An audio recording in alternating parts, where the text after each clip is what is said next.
Seni sevmek, çölün ortasında suyu kana kana içmek gibi.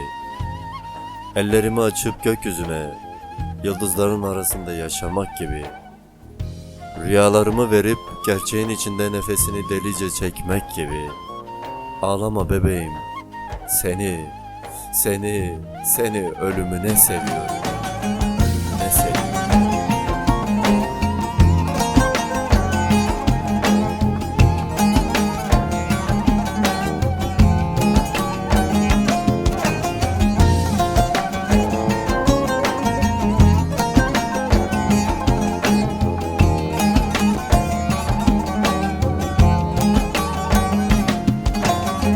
Sen gittin yar buralardan, bu diyarlar öksüz kaldı.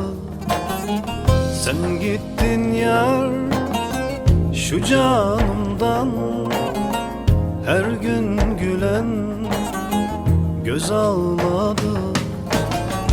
Yalnızlığa bıçak çekti her masada, seni içtim. Yalnızlığa bıçak çekti her masada, seni içtim. Sesim çıktığı kadar bağırmak istiyorum gökyüzüne. Ellerini aç, yıldızların en parlak yıldızı süzülsün yüzüne. Ve bil ki bu kalbim sadece seni sevecek hayatımda. İlk ve son sevdiğimsin bu canımda. Yokluğunda çekip gitmek değil, sadece seni beklemek.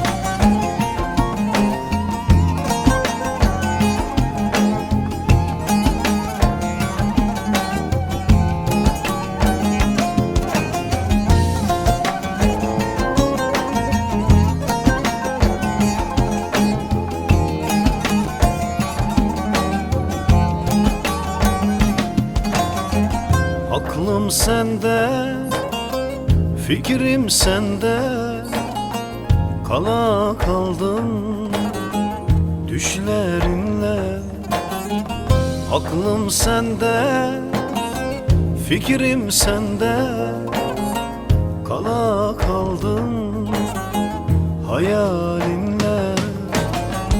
Yalnızlığa bıçak çektim, yaşıyorum öylesine. Yalnızlığa bıçak çektim, yaşıyorum öylesine. Her şey senin sevgini öğrenmek gibi güzel olsaydı keşke. Her nefeste bir kez daha aşık olurum sana. Her sevda senin gibi olsa keşke.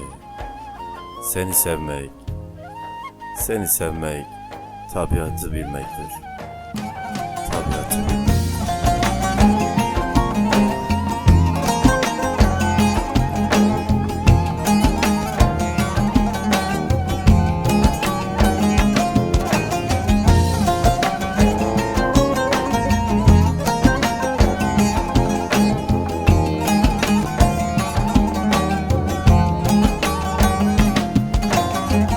Can bedenden çıktı artık, sensizlikten bıktım artık.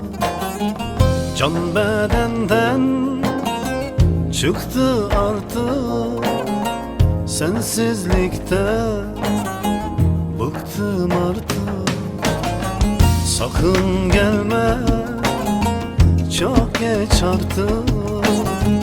Ölüyorum öylesine. Sakın gelme, çok geç artık. Ölüyorum öylesine. Sakın gelme, çok geç artık.